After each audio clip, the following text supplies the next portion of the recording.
तो फिर SDM madam जी भी आई हैं और थाने से भी सारे आए हैं, जो उनसे लग तो रहा है जी। बाकी फिर बच्चे छोटे, मेरे बच्चे की तबीयत ज्यादा खराब हो रही है, जमा पीड़ा पड़ रहा है। अभी इन्होंने मुझे बताया है कि सुनीता की वजह से कुछ ऐसा हुआ है, तो एक बार इसको चेक करवा लेते हैं और जो भी उचित होगा वो डीएसपी साहब के माध्यम से हम लोग उसका। 90 दिन हो चुके हैं। हमारे भी हर्षिता जो बेटी है गायब, 16 साल की नाबालिग बच्ची है जिसको ज्ञान ही नहीं होता, वो गायब है और आज तक इन्होंने कोई भी उसका पता नहीं लगाया। करना स्थगित कर दिया गया है और 4-5 बंदों के इन्होंने नाम भी दिए हैं हमें, जो कि पुलिस प्रशासन के साथ कांटेक्ट में रहेंगे और इनको लगता है कि अगर कार्रवाई ठीक हो रही है तो ये लोग धरना को स्थगित रखेंगे, अगर लगता है कि नहीं हो पा रही तो फिर आंदोलन को बड़ा रूप देने के लिए हमने पूरी प्लान तैयार कर। भी लड़की 16 साल की बता रहे हैं मुझे, तो वो हमारा फर्ज भी बनता है स्पेसिफिकली पुलिस प्रशासन का कि उसके ऊपर त्वरित कार्रवाई की जाए। लोग लगातार धरने पर बैठे हो और आज किसान संगठन आपके साथ खड़े हैं, तो क्या कुछ फैसला लिया गया है?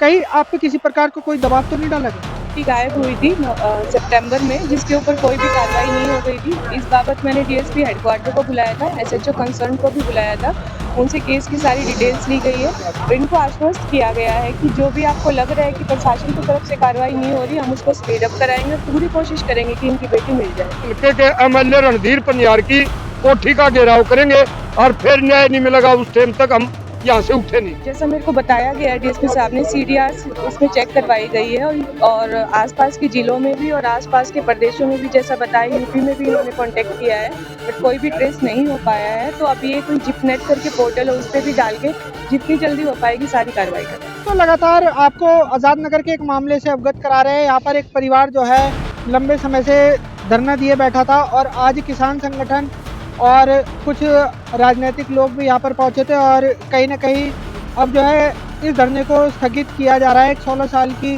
जो नाबालिग बेटी है वो घर से निकल जाती है। क्या कुछ अपडेट हो जानने की कोशिश करते हैं। किसान नेता हमारे साथ इस समय मौजूद है। सर, क्या कुछ फैसला लिया गया है और किस बिहाफ पे ये फैसला लिया गया है?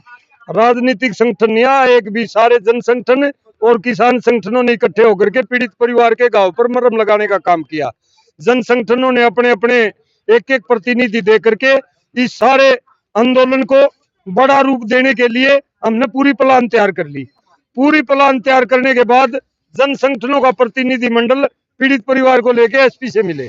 एसपी साहब को मामले से अवगत कराया और जहां पर प्रशासन की खामी थी हमने खुले लफ्जों में उलाना दिया। एसपी साहब ने उलाना उठाया और उन्होंने अपने मातहत अधिकारियों को, एएसपी साहब को और डीएसपी साहब को यहाँ पर भेजा और जन संगठनों ने भी राय दी पीड़ित परिवार को, भाई एक बार सर्दी ज्यादा है और पीड़ित परिवार की आर्थिक पोजीशन बहुत नाजुक है, ढीली है, कमजोर है। हमने धरना स्थगित करवा बतला की और प्रशासन ने पूरा आश्वासन दिया, हम इसको प्राथमिकता के ऊपर लेकर के जल्दी से जल्दी इस मामले में कार्रवाई करेंगे और हमारी 5 सदस्यीय कमेटी के टेलीफोन नंबर कमेटी बना करके दे दिए। प्रशासन हमारे को लगातार 2 दिन का 3 दिन का अपडेट देता रहेगा। इन बिटवीन नलवा हल्के का जो एमएलए है, जिसका एरिया में सुनील सोनी का मकान आता है, प्रतिनिधि मंडल उनसे भी मिलेगा और हम एसपी साहब से, डीसी साहब से मिलते रहेंगे। कहीं पर किसी प्रकार की ढील या गफलत दिखाई दी, तमाम जन संगठन मिल करके उसी टाइम हम हैंडल करके नलवा हल्के के एमएलए रणधीर पनियार की कोठी का घेराव करेंगे और फिर न्याय नहीं मिलेगा उस टाइम तक हम यहाँ से उठे नहीं गए।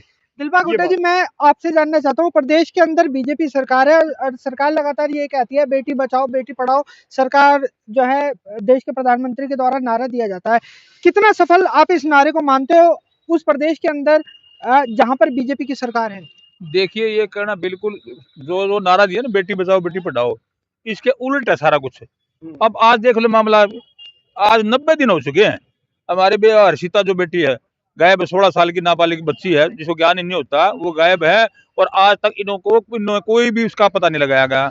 आज सारे संगठन सारे इकट्ठे होकर के एसपी साहब से मीटिंग करी है और एसपी साहब से मीटिंग काफी स्वार्थपूर्ण रही वैसे तो, लेकिन उन्होंने मानी ये बात कि भाई इसमें अभी खामी रही है कि भाई इतने दिन से पता नहीं लगा पाए।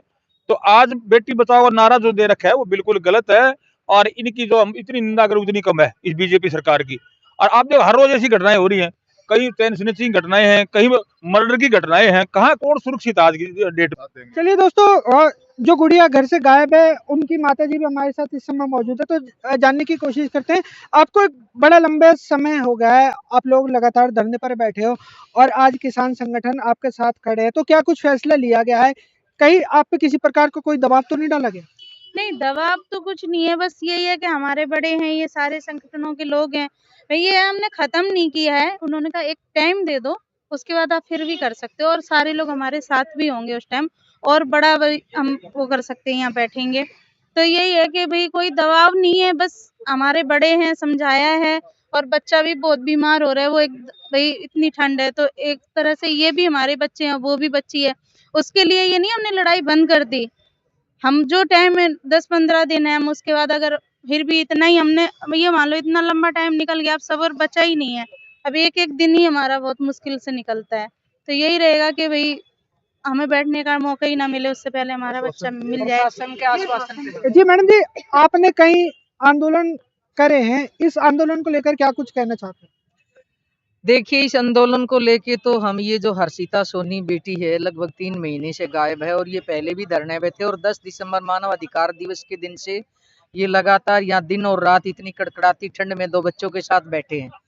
और हम आज जन संगठनों की ओर से मिले एसपी साहब से, जबकि हम 10 दिसंबर को जनवादी महिला समिति का भी एक प्रोग्राम था, उस दिन से हम यहाँ शामिल हैं। 12 तारीख को भी आए, 19 को भी आए, और आज जब सब जन संगठनों की ओर से, किसान, मजदूर, छात्र, नौजवान, महिला संगठनों की ओर से आज हम मिले, तो हमने बात की कि क्या आपके नाक के तले इतनी कड़कड़ाती ठंड में 2 बच्चों के साथ एक परिवार, गरीब परिवार जो ऑटो चला के अपनी दिहाड़ी करके गुजारा करता है, वो बैठा है, तो आपकी जिम्मेदारी नहीं बनती कि जी हमने प्रयास किया, हमने कहा बताओ, इन्होंने कहा कोई नहीं आया। एक दिन एक डीएसपी जो दूसरे थानों का, वो जरूर कोशिश कर रहा था कि मेरे थाने का मामला ना हो, तो उस आश्वासन पे कि हम बहुत गंभीरता से इस पे काम कर रहे हैं, और मेरे लिए भी बहुत बड़ी एक तरह की जिम्मेदारी और सरदर्दी इस केस की बनी हुई है, और मैं जो भी मेरी ताकत और जो हो सकता है मैंने अपनी लगाई हुई, और ज्यादा प्रयास करेंगे।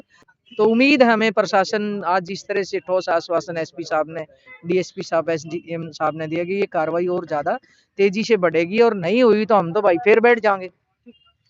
फिलहाल दोस्तों, आजाद नगर के एक मामले से आपको लगातार अवगत करा रहे हैं। जी सर, आप अपने बारे में बता दीजिए। मैं संजीव शर्मा बड़वाल ढाणी से, मुझे मेरे संज्ञान में जब से आया है, मैं पता लगा मुझे, मैं बाहर था, अभी आया हूँ मैं इनके पास, और मैं प्रशासन का भी सम्मान करता हूँ। प्रशासन ने जो समय दिया है, लेकिन प्रशासन ने जो समय दिया है उस पे हम धरना तो स्थगित कर रहे हैं, लेकिन ये नहीं प्रशासन इस धरने को एक बार स्थगित करके और अपने चैन की नींद सो जाए। चैन की नींद ना सो के उनकी नींद उड़नी चाहिए, और जो 10 दिन का 15 दिन का जो समय दिया है उसके अंदर उस बच्ची को ढूंढे, कहीं से भी, प्रेस के माध्यम से ढूंढे, चैनलों के माध्यम से ढूंढे, अदर स्टेट की पुलिस के माध्यम से ढूंढे। ये नहीं कि भाई एक आश्वासन दे दिया और अपने चैन से सो गए। अगर प्रशासन ने इस पे कार्रवाई नहीं की तो हम जो है आगे फिर धरना दोबारा शुरू करें। चलिए, सुनील जी भी हमारे साथ इस समय मौजूद है। सुनील जी, हाँ, आप लगातार धरने देख रहे थे, आज आप एसपी साहब से मिलकर आए हैं, तो क्या लगता है कि आप मामले की सुनवाई जल्दी की जाएगी? हाँ जी, उन्होंने बोला तो है जी, बाकी हमारे भाई ये सारे संगठनों वाले साथ थे जी, उन्होंने भी कहा है, बोले फिर ये मत सोचना भी घर चले गए तो हल्का पड़ेगा, कुछ ना कुछ ज्यादा ही होगा। तो फिर एसडीएम मैडम जी भी आई हैं, और थाने से भी सारे आए जी, उनसे लग तो रहा है जी, बाकी फिर बच्चे छोटे, मेरे बच्चे की तबीयत ज्यादा खराब हो रही है, जमा पीड़ा पड़ रहा है जी। फिर यहाँ पे आगे भी 1-2 काम है, जैसे मैं सैनी साहब के पास भी जाना है जी, मन्नर वहाँ भी जाना है जी, अनिल विज जी के पास जाएंगे, घर बैठ के भी ये काम कर सकते हैं। नहीं कार्रवाई करेंगे तो 5 दिन बाद 10 दिन बाद फिर आ जाओगे जी। चलो दोस्तों, आजाद नगर के एक मामले से आपको लगातार अवगत करा रहे हैं। आज इस धरने को जो है स्थगित किया जा रहा है, और ऐसा नहीं है, अगर इनकी गुड़िया नहीं मिलती है तो ये जो धरना है ये दोबारा से चालू किया जाएगा। आज शासन प्रशासन अमले जमले के साथ यहाँ पर पहुंचा था, और कहीं ना कहीं ये कहे कि इनको आश्वासन दिया गया है, और उसी आश्वासन के मद्देनजर ये धरना जो है अब स्थगित किया जा रहा है। अभी इस मामले को लेकर लगातार आपको अपडेट दे रहे हैं, और अपडेट देते रहेंगे। जुड़े रहिए आप आपकी खबर के साथ। का आश्वासन दिया गया, कार्रवाई कितने दिनों में कर दिया जाएगा? इसमें दिन फिक्स नहीं किए हैं, क्योंकि केस कितना होगा वो एक बार देखना पड़ेगा, बट जितना प्रशासन की तरफ से हो पाएगा वो हम करवाएंगे तब। ठीक है।